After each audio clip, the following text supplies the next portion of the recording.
out there who might be listening. Just another time to get online and speak my mind as we go into the depths that is my cranium and talk about what may be inside. So it's one of those things that I tend to think of. Guess what? Give me a moment while I deal with my own boomerism and get rid of myself listening to myself. Yeah, yeah. It's one of those things. All right. I spend all my time listening during the day to different things on the internet. I used to be a guy that watched a lot of television, but that's kind of gone along the wayside. Occasionally I'll pick up a show, but I think our media is making a metamorphosis to something different. So YouTube has become kind of my go-to spot, and I have some channels I pay attention to. I also get most of my news from there, and I think that the mainstream media might be a little upset about that state of affairs with a lot of people who go to YouTube and to go to independent creators who report on what they hear and get an aggregate opinion. And one of the guys that I listen to is Tim Pool. Now, Tim Pool and I probably don't see eye to eye politically, but I get along with him in general as a commentator and a reporter, um, because he seems like he's a fair and equitable guy who looks at the situation and makes an assessment.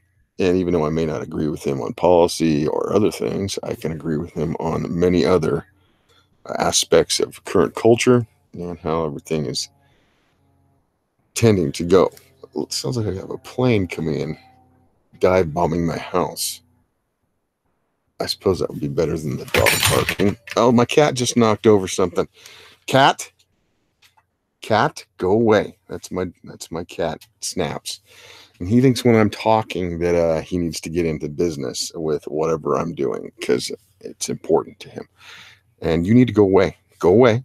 Go away. Go away. Go away. Yeah. Yeah. This is not time to bother me. Isn't that wonderful? You guys get to hear that. You'll probably hear that many times as I do more broadcasts myself and with other people. Snaps tends to be the one who just likes to get into the mix. Uh, all right. Where was I? I lost my complete train of thought. It just kind of went like a damn boomerang. It might come back and hit me in the head. We'll see. I was talking about Tim Pool. Yeah, Tim Pool. There are many other people out there that speak about what's going on, and I try not to let myself get too cornered in one place. Mired in the muck of one person or one way of thinking, because if I do that, then I can't be objective about what's going on in the world.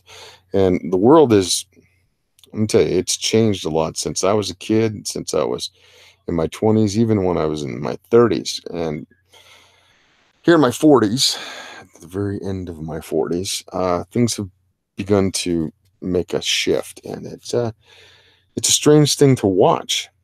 And I wonder sometimes whether or not the world has lost its damn mind. Whether they have lost the ability to see the forest for the trees. Um, when somebody says that we are living in terrible times, and this is when racism and bigotry are at its worst, I I don't know what to say to that. I don't know how to address that because that is patently false. Just looking at history, has the world been in worse times than now? Um, I would say that most of human history has been worse than now. We are more interconnected. We have more information. We have more ability to feed ourselves, to provide ourselves power, to basically be in comfort and allow ourselves to get fat. We don't live on the edge of existence. We're not constantly looking for food and looking for shelter and looking for clothing and fending off attacks from rival tribes and from animals. We're not doing that. What we're doing is, you know, providing ourselves a place where we can be creative and be innovative and to build things. But that's not seemingly what a lot of people want to do. They're chasing after this ephemeral fame. They want to get famous on the internet, and people are like, "Well, Jimmy, aren't you doing that with your channel?" And I'm like, "Well, that's not really what I want out of this. This is just a platform so I can be creative." Um, people have said to me, go make your platform so people can know who you are and what you're doing and why you're doing it. But personally, I don't want people in my business. I want to be able to walk down the street and not have anybody accost me, try to get my autograph. That would seem like a nightmare. Fortune would be great. I think everybody wants fortune because it allows them latitude to do what they want to do. And what I want to do is there's two basic things. I'm later in my life and I haven't ever been married. It'd be nice if I found somebody who'd like to hang out with me, and if I could make a couple of kids. But I'm not sure if I want to do that at this age because I'll be like their damn grandfather when I'm their father. Yeah. But and also I'd like to travel more. That's one of the things I've done most of my life. I've really had the ability to go and see things, but there's a lot yet left to see before I give up the ghost, before I go back to being worm food or whatever's next after this life. I would love to just be able to do that, to have the latitude because of my creative outlet to do that. I'm not going to lie. That comes with being able to make money and fortune. And then finally, I want to be creative. I want to make my stories and I want to put them in, literary form or visual form in comics or another type of media. I'd love that. That would be something that would would make the last years of my life, which I hope they're decades long as opposed to moments long. I'd like to do that. I'd like to be somebody that brings joy or brings interest, intrigue into people's life as they read or experience the things that I've created, either by myself or in collaboration with others. And so when you're trying to do that, I mean, this is what that's about. But I think a lot of people just simply want to be famous. And here's the thing about that. Fame is fleeting, you know. There are people in Hollywood that spend all their time chasing it once they've had it, and then it's gone, and then getting it back is really hard, getting a comeback. Very few people can sustain that for years. There's only a few of those people, and you can usually tell who they are because they've been in the spotlight for decades or for a protracted period of time. Usually there's a shelf life to fame. So trying to get that, that's that seems like not a great idea, at least from my perspective. And I know I know Adonis. If I were to see me, which I'm not going to put you through that. I'm not. I got a radio voice. I suppose I'd speak okay, but I don't have a face for television or film. At least from my perspective. And, maybe somebody would find me interesting, but I probably would be a character actor if I were to ever pursue that. But here's the thing. I've never wanted to be an actor. I've done some of that stuff back in college, and it doesn't suit my temperament. I don't like to be in front of the camera. I'd rather be behind the camera if I were going to do something like that. And I did that for a while. I was in film and television production for a bit, and that was something I enjoyed. Life has a way of kind of getting in the way of things. So now I'm pursuing my creative outlet in this manner. Um, I'm pretty much anchored where I live here in Utah because of family matters and the things I have to have responsibility for. And I think that's part of life. a lot of people don't want to grow up. I think it's part of that whole fame ideal. They want what they want when they want it, and they don't want to pay the price to get there. And if they do pay the price, then they feel like the world is beholden to give them what they want. Um, I I think I mis said that that people are they're entitled to get because of the price that they've paid, whatever that is. And I don't think that's true. I think you constantly have to be working to make yourself better or to make yourself worthy of people paying attention to you if you want to go that route. I want people to pay attention to what I create as opposed to what I look like, because even if I were an Adonis and I were in my younger years, and that stuff fades, even if you work really hard for it, and you never know what happens. You might be doing your extreme sports and making your videos, and then you make one wrong move and boom, you got a broken back or some other thing and you're stuck, and then you have to reassess your life and how you're going to move forward.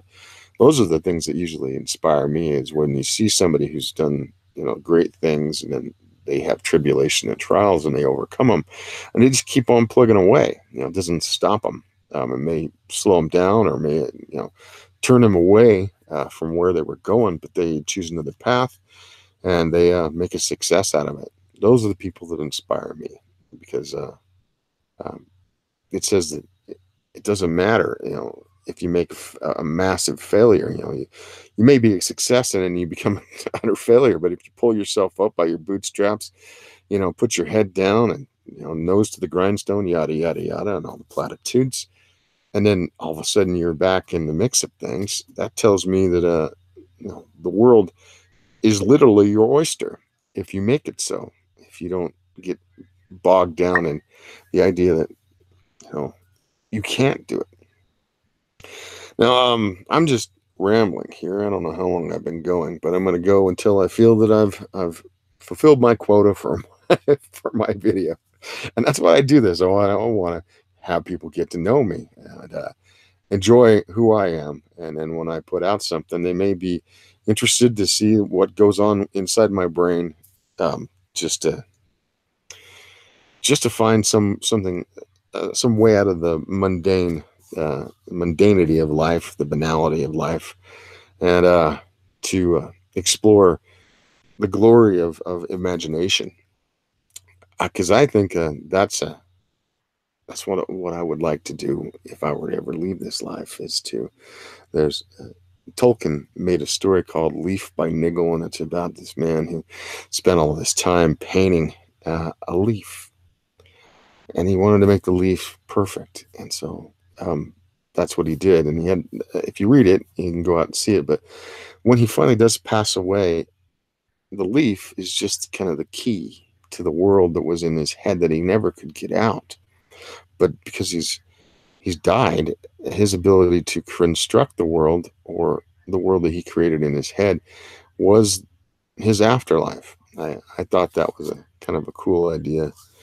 And if anybody knows Tolkien, they know that he spent quite a bit creating a world for people to inhabit.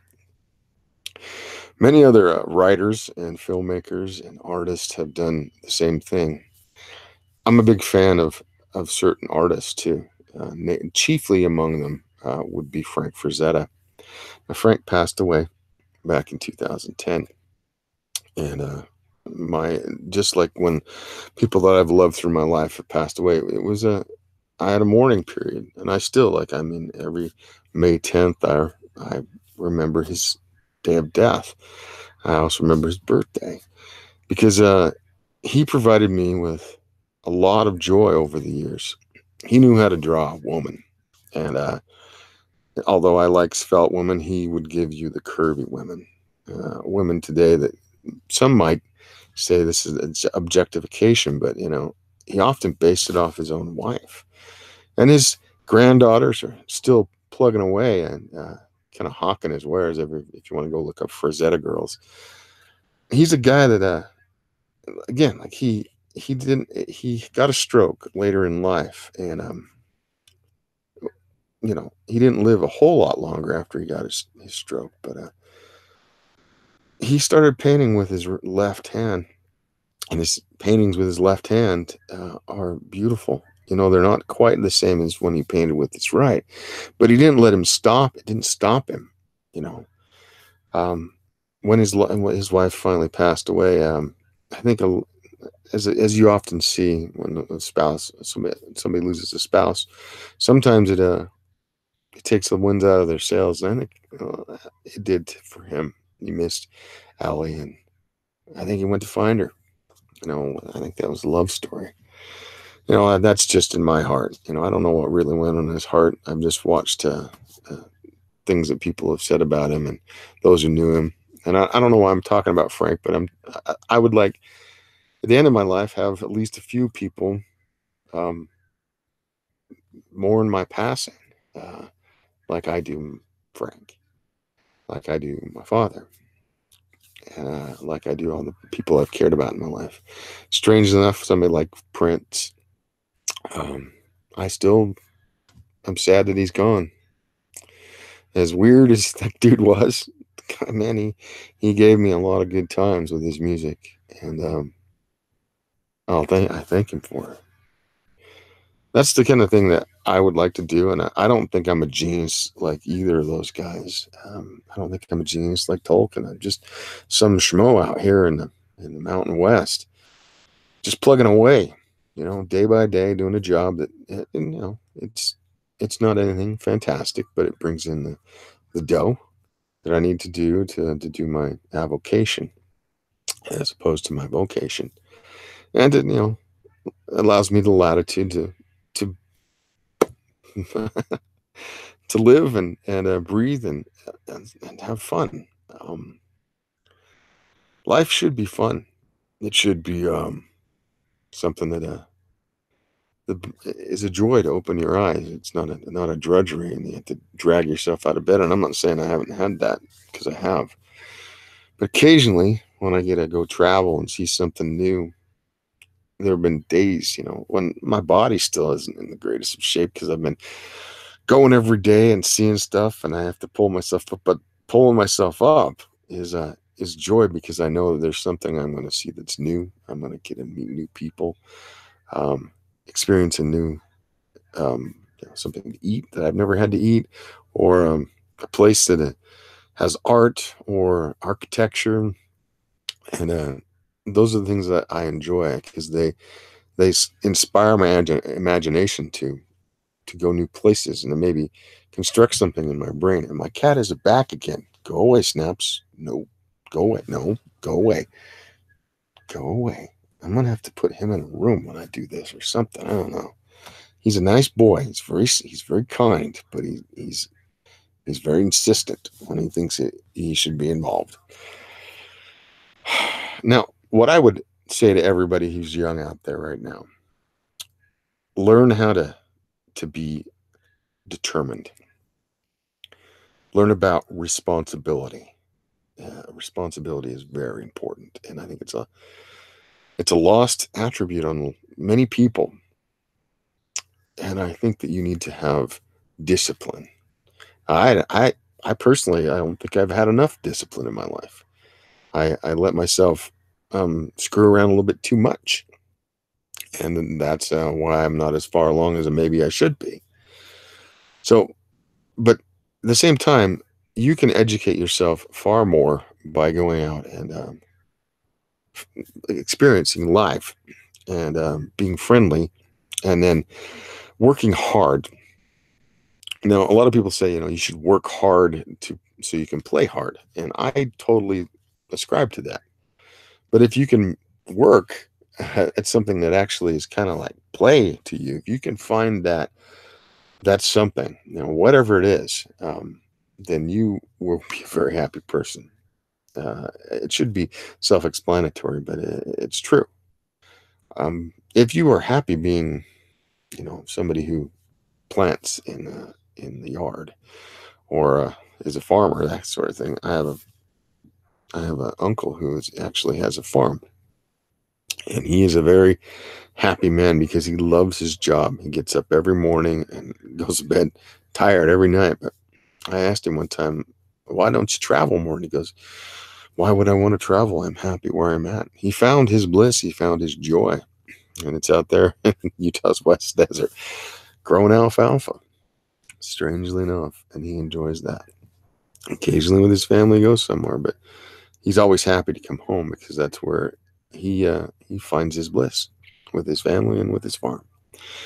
And although that's not something I can understand completely, I understand him and what he does. And it's always nice to go out there. He always has fresh beef and fresh milk. It's a typical farm.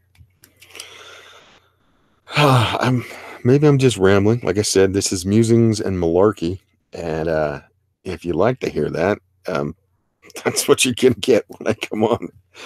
I'm just trying to learn my craft here of being a broadcaster on YouTube, and it's something that I guess takes more skill than maybe I possess at this point. I have some friends that are better at it, but I'm going to get this down, and maybe I'll start to have more people here as I get more followers. Now, since I've talked at length about just general stuff, maybe one of these days I'll be able to answer questions, and if anybody really gives a shit.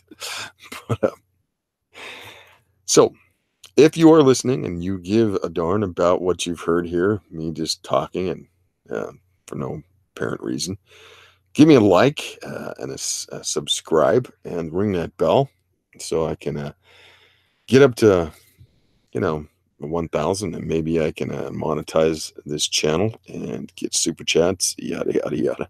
I mean, I don't know if that's going to happen. I probably have to be more disciplined, like I was saying, about the topics that I do instead of just doing this rambling kind of diatribe. But for now, until I choose to do something different, this is what it's going to be. I hope people don't find that too. Oh my gosh. I'm just laughing at myself right now. I apologize. All right. Well, that was the pitch today. And if you want to go see my book currently is in demand on Indiegogo. It's called Little Girl Lethal, and it is a very rollicking adventure. It's for mature audiences, I'm going to warn you. It has some nudity and some violence, and it has a very beautiful young woman as the protagonist. Her name is Sugar Lightspeed, and I know that some people think that's kind of a goofy name. I love Sugar. She's been in my head now for over 2 decades, and the world of Lost Peaks is where she inhabits. It's a glorious city, glittering and kind of corrupt underneath. It's like a beautiful fruit that has has corruption near the core of it. So you would be surprised when you get in this city how far the rabbit hole goes if you start looking into things. And she is on a mission of vengeance and retribution. And along the way, she finds out more about herself and where she comes from. She's had some pretty hard times in her young life, and she's got a lot of rage stored up. And I'm going to leave it there. If you like that, go look at the art. The art is beautiful. It's done by a fellow I met on DeviantArt. His name is Whiskey Paint, and he is from Vladivostok, Russia. And I always find it interesting that I have the ability to work with the man, because back in my younger years, we were enemies in a time of Cold War. And to me, it's a miracle that I get to work with him, because he's an immense talent. And he translates my writing into glorious images on the page that I think will inspire maybe some people to help me diversify the platforms of media that I'm trying to disseminate my characters in my world. Okay. Is that enough? Probably is. You got probably getting tired of me now. And, I expect that to happen pretty regularly. All right. Let me see if I can get myself turned off here. And where is that? Where's the button? I'm booming out here. Oh my goodness. There it is. It was hiding. Y'all have a great day. Be good to yourself and be good to others. take care of those that are in need of it, and try to keep a smile on your face, even if life is hard. See you next time.